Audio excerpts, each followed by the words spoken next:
രാജ്യത്ത് ജനസംഖ്യാ കണക്കെടുപ്പിന്റെ പ്രാരംഭ നടപടികൾ കേന്ദ്ര സർക്കാർ ആരംഭിച്ചു. ജാതി സെൻസസ് കൂടി നടത്താനാണ് കേന്ദ്രം തയ്യാറെടുക്കുന്നത്.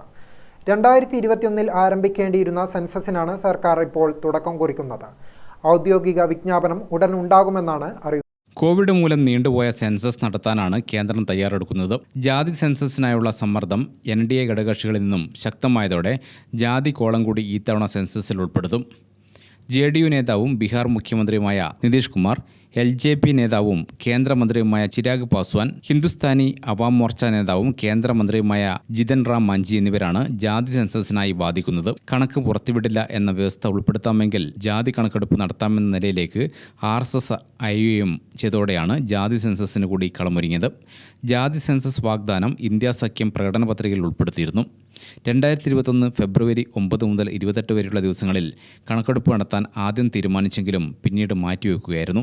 2011 സെൻസസിലെ കണക്കുകളാണ് സർക്കാർ പദ്ധതികൾക്ക് ഇപ്പോഴും ആധാരമാക്കുന്നത്.